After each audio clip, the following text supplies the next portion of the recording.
Hi guys, so we are starting our Little Things Are Big lesson. So our essential question, or the question that I want you to be able to answer at the end of this lesson, is how do stereotypes impact how we view ourselves and how we view others? So the link for this instructional video is going to be here. The first thing on our task list is to read the short story called Little Things Are Big by Jesus Colon. So you have a video version right here that has the read aloud along with it. The text version is right here. This will pop up and give you this link to the text. The video version will look like this. Below the video, there's also a text version. So if you would like to listen to it while you are reading, you can play and then start reading. Okay. I think there is something special about listening to it as well because they have sounds from the city in the background. It's really cool. Okay. So then we're going to have sort of a poll in class about something from the story. And then our second task is answer comprehension questions. So you need to have written answers prepared before you come to the Socratic seminar in class.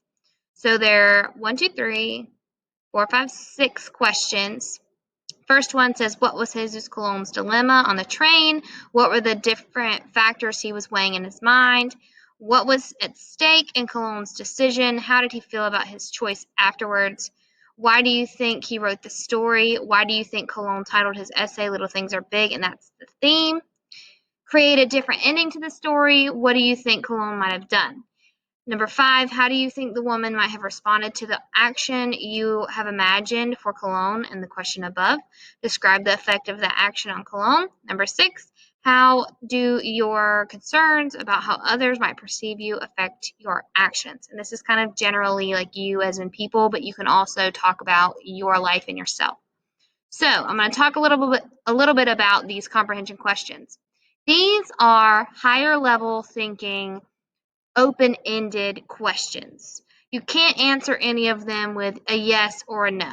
So it kind of takes some specific details from the story and some thought to go into it. I want to challenge you to use textual evidence for at least 3 of these answers. So like some of them you can't. Like these 2 are opinion questions. Actually, 3 are opinion questions. So at least 3, these first 3, try to use textual evidence. And we talked about this when we did race, where you can use a sentence stem saying according to the story or according to the text, or from the text in this line it says blah, blah, blah, and use that text evidence to support why you think what you think. That's my challenge for you. And the third is a Socratic seminar. I don't know if you guys have had these before in your formal classes, but we are going to have a class discussion based on this text. So you're going to use your answers to the 6 comprehension questions that I just talked about. And whenever we are in the Socratic seminar, I will pose the question and then you will give your answer. So there's a couple rules. Be respectful to me and to each other.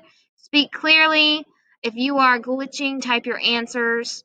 No off-topic chats in Zoom. And don't wait for me to call on you, just speak. How this works, I'll pose a question to the class and you discuss your answers. You, as in the entire class. I'm not giving my opinion on the story at all. Then you respond to your peers and present your own ideas. This is really for you guys to lead the conversation on the story. And some sentence starters if you get stuck, because it's hard whenever you disagree with what someone says to not say like, oh, that was dumb. Why would you say that? So we're going to be respectful and use these sentence stems. So if you disagree with someone, you can say, I see your point, but I think this. Or that's a good point, but have you considered this? Those are a couple ways to frame your disagreement. An agreement could be, instead of just saying, I agree, you want to put your own opinion on it as well. Otherwise, the whole conversation would just be, I agree, I agree, I agree. And that's not very entertaining or fun. So you could say, I noticed that as well, and then continue talking about what you noticed. And then to add onto what you said about this, and then give your opinion.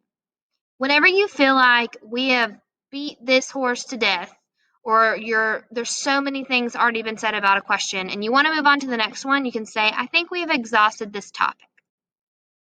And then the last thing that we're going to do after the Socratic seminar, you're going to rate yourself and kind of review and see how you did, because we're going to have several of these throughout the year.